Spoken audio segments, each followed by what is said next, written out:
ye the coins ne asantin kosua ene ade bi kan o men kan ha ha abontene ye di dua tame ewu na tame ewu ni gina wi a ye mfa nsu ngu ase bi o mo de ade bi na egu ase na tame ewu no ene coins no ene nkosua ne wo ade bi ka ho ewo ase onipa ne gusu ahwie saa ebeye tumi betenam ote na wo de kasa ya ade a eye adwuma enti coins ya ade a ye de pra ahokyere ne musu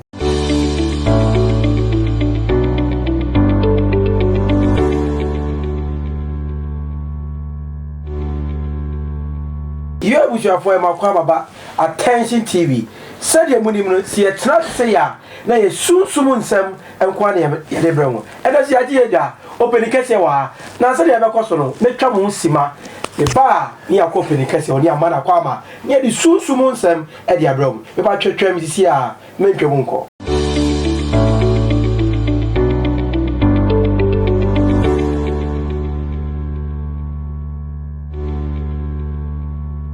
For Sadia Mekano, we travel sima, Maba, maybe I so them in my me you penny cassia, penny cassia, and over soon soon said, yeah, coins, and then a coins, and the year I was soon with him. My boy, me cook back not coins, guye, cotocomi a pessimu, nor the bed that I did see all the south coins now, but I was for trottle. Yeah, I was so be home. Then a bit my I must south coins no ye be boy home was so be get your power mejo so ye hu watch e ho no di nkomo pa wo so much e tie go tie o me da se and so e mo akwa so ma me nchia mo tie fo nyina attention TV ene bichisi banchi nyina ehwe na me kanma kan se me am yoluman odi na fashe aye friend asumdwa afi enti ewa ayi abodom na ma wo se ma me akosi Japan no nyina ebabi nyasem ketwa enti se enne manya kwanya betan se me ka ho nsem pakakra na kwansi asama wo bi sei ya me ba me da se wa bisa o se ye Christopher be yankasa yenim baabi a ye keka ko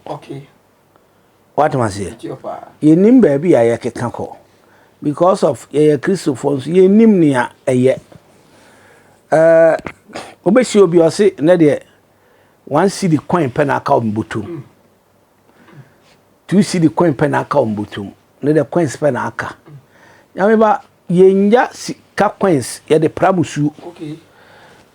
ye de coins e pramusu se be ba o ye nya coins ama na nka ye pesi mu ye kotoko mu enka se akame last coins wow se edan uko hide ya edan nya wo dia uko hide ya edan nya wo dia unse utua kama owura nti se nipa bi a wo ye nipa nyame abo ba asase su no memma coins entra botom because mam Christopher nyame ka se bi a ye shock enchiro ebra yes Christo Judas Iscariot Scotton and then the man coins no return you turn say dinari say and yes ka kese bia o rebi o wie no oton sunu na afi wa wusi Yesu ehunu nti osun na onunu hu se oyesa nti odi sika ne san ko back odi ko na eye musuo sikanti kro baby okoto ni Yesu man na hofo no so fa sika no e de koto bloodland sa bloodland in Bible che se eye ahoho asase awu aho ne yekusi o bloodland o kan Bible na bloodland enti kwansi ade a ye de yemusuo bibiri but won obitimi trafia ni sika nyina sa na aka kwans no opiki bi obago no akopiki bi wa no akopiki bi wa no akopiki bi wa ahokyere ne enko e better say shock secret wo ni say nipa bi anka Monday Tuesday Wednesday Thursday Friday Saturday endura na jukra ne nyame na me kasa on say ye ma asore man Sunday dey ene no ye ma asore man nyina fa kwans ngunsom eye fi ene ochina kopim Saturday so what I say ni ye nyina ye mfa nkunso mu nware ya ne kwasi ada no ye mfa bra sorry because oba no wa de affordable ya bia 50 cedis na bibi di account na da be go altar so na ka kire o class ahokire yade a woni ne ntena bi akukuhwe ase ade a woni ne ntena bio uwia no wayi na ade apra ho 21 times na ade abegu asoro altar so onza ya na kwansi guo ya ho kire ne ya gi afiri wo nsam nti mi am sorry fa kwansi beto altar so what you say nti onipa bia no anka o ma kwansi ne wontra obi ode nsa che ne botomu no 50 pesos na ode ato pure water sa ska no fini botomu ska bia nim biem afọ bobo twetweda pempensa obetima nantification abese akọ amasaman because ska bia nkita no ono so any din so baka kire da bi sa misro simi na miniska nti coins particular no ye de nyama bebre ye nyama bebre na se wo tire mu a meti ase ni ya eni kwan se ye ja coins kwa wo ye fie mu o coins ye de pramusu I see na me ba odi for mama nka sam kiro won coins yeah odi ma haba na ye friend tamie wu mi pa yes me kiro secret bi ye de coins ene asantinko sua ene ade bi kan o men kan wa ha ha abontene ye di dua tamie wu na tamie wu ni gina wi a ya mfa nsungu ase biu omudi ade bi na egu ase na taame ewu no ene coins no ene nkosia na wo ade bi ka ho ewo ase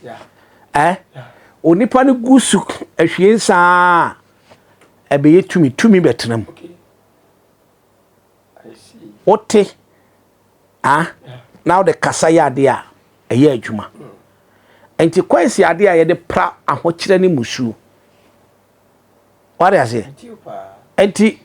driver fokura effective mo usi atunton coins wo kwan ho ba bia akoyi coins ba bia akoje ye no public toilet just a coins angasa ye de public toilet enso ba ko bi ho no o se me save bia ma na doso ampa ube save na mum aboa dide ye nkafo friend dide ye so friend sika ma na sa na mo no omo nya kese se ne omo te sa na omo te ukonsuo mu a yes ye dem fa se bo amanta ukwa se ne omo te sa na omo te omo mpija omo nkosoro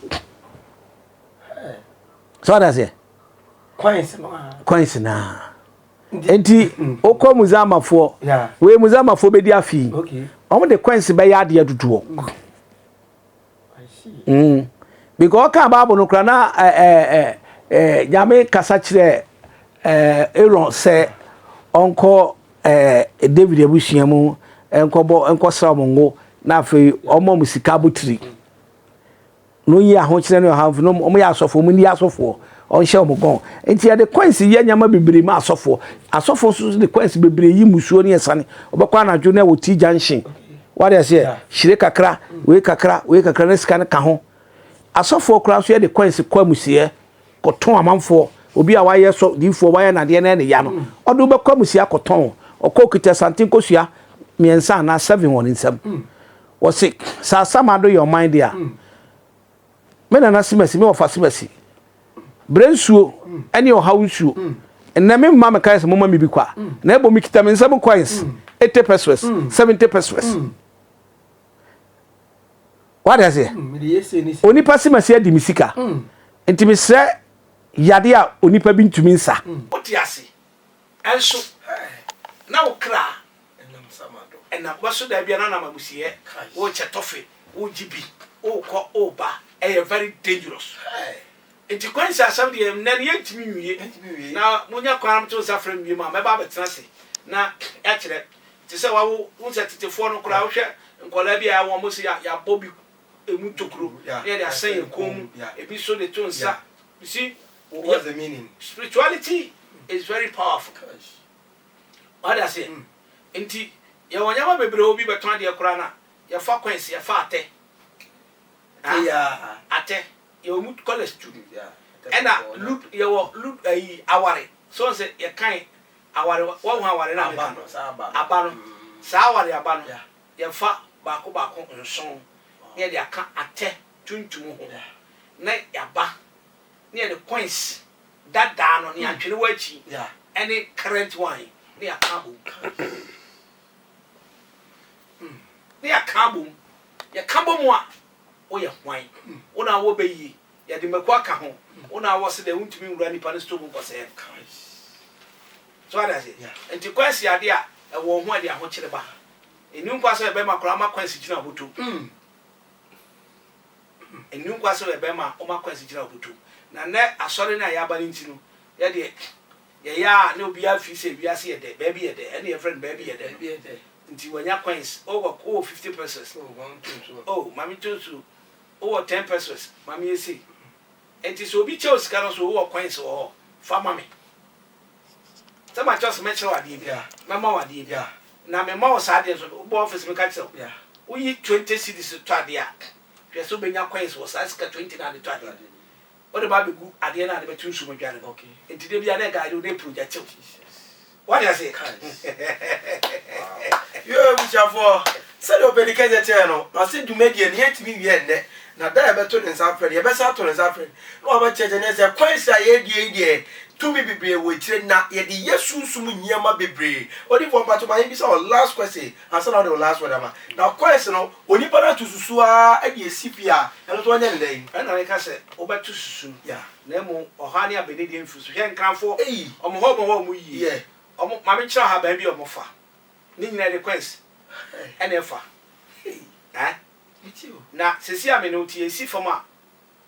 susumasa mekwa kosra yade ya wase okay yeah hwade susumasa ne ye won ye 5 okay ne ye 6 ne ye 7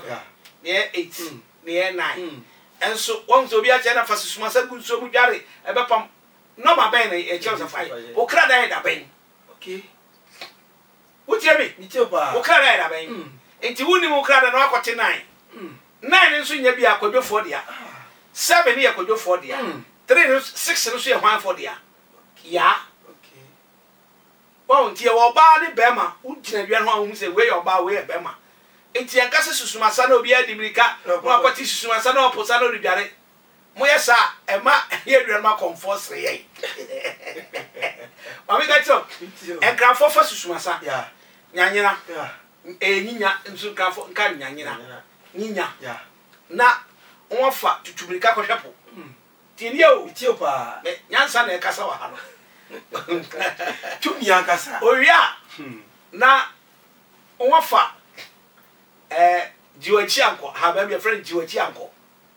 wow be kansa enu edi butun kunwa so hene to a o hene to fama sa ha ban no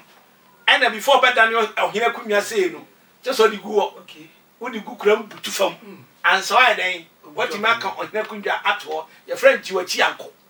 see wo mo ya titifo ni pan be hu sa pa ha ba we na papa ikai so na say tio enu ne edi butu adaye ontumi nwura himfie se wo butu adaye wo bra sa ha ba ni wo abrewa wanya ebia 80 to 90 ono beba edi akunwa no kura egum ahyemu nsuo wo de ne beka waka ho no wadane ebutu o se ebutu adaye na nanu ma ye dai ebutu adaye enti wo ba de ye chew iti grafo ba ya no fa no won fa pra na abo na odwan ana na ntwi aben afomu wi a abusua na di ade no tie ni yo se bia ni nene kote amehia na mayo ni amayo manche okay ni adiko ehia ho amaye manye ya me ga aja se ni akole na akole amehia ho amayo senche nti sa krofo edi ade ya from senche manye ni sa afo efie bia the coins 21 beba ade ya de no na fe yakofa tete coins ni bi okay na de aba ya kan ni na nti owia na ade na ba mu o testament na won be fa Holomon prophet nkrafo prophet ya no your friend Holomon okay nti Holomon susu ono ni last person ono ne coins baba be good training okwa owia no afansa yao afie she wota ofen woyele blah blah blah blah blah wo small no wota ni we kuma fe aba wo ngbelegbe money helako egbe na won pa fa ani jo mo aba no gu nsane saa owia oba wo ye virgin okay no mo di nantwia ben no nantwia ben no na gina fo as a strong warrior okay I see na fe abia yes your friend sentinel the number bro photography sentinel yes nunum near the abegu a so last person a drupani near the numa begu so enti awie na near be so virgin no near gu ni nemu nsa wona yare da so wani po train so no twa he wani po so bi no twa enti amade nantia ko ben po no ho na fe eno so ye de so antafo okay twins other virgin or twins okay near the aswa nti okonyina ehim no kopa eno nya abosum sebo eya mamere amane ni amamere mi nyi nto ntwene tepi ye njimi kase ye bebo mpa ye tepi ye njimi de bible na ye eti ewia na enkrafo na nwa hihye ebinom so na nwa trotro mu de egu nnua ho ene ye families na fe nwa salai ebi okro mutumi yi omu futo so no mo de anante akoba bi ekohwi ade ne gunu enti omo di mirika saa titi sika wom sika bi ya didi bi wo saa de nim enti wo ana apantafo a wodi achi wodi mirika akomu omo nya ahwie gu ati ya obi abefa bibia antafo betima ba ofi wow kwese no ebi ba house bi di yimi efie we musu no ha ne amane obi ano de ya de no de ko benne obi bi sa koso we ya bosomsom we say nti yenhu awurade ani onyam na ekutia ye enti se yakase yaka kwanse no ho asem de a you producer se time na so eyade a yentimi tenase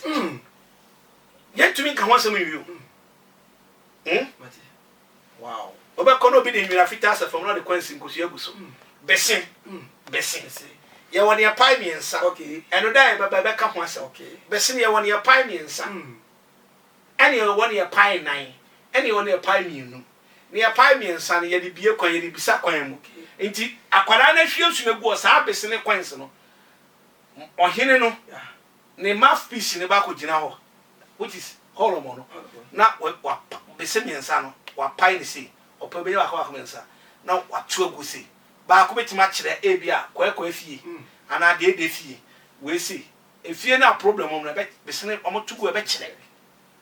ene kwanse no nti kwanse ade a ye de yenya mabere ususu nti ye nhwe ye nya kwanya ne santana sia ye de patu ne bebere o ne ya kire di pa ma ni pa hu ne nti a obi ba ko no obi ayi musu na okosisa no de kofie obi wo no obi afufuto kwanse gu hu na nkwara na kofa de abafie mo fa kota de mra me yindi o de o ha ne musu na aba ho so awrani show bi amen o de o ha ni musuo na aba ho so nti esrawo se de wutie ya eya na usu tu manefo so mo nam no mkochia kwans bibisa e wa abonte a hwe so mo mfo mo nsanka na mo di musuo abre busua no abre wo ma me so ye bato ye me am de dwumedi ebre o me di ni eja so mo a bato onya subscribe ya no subscribe no like no share ma odofo bi odifo be sa tena se ye de part 2 so be ebre o share e ma odofo ya kramo bye bye.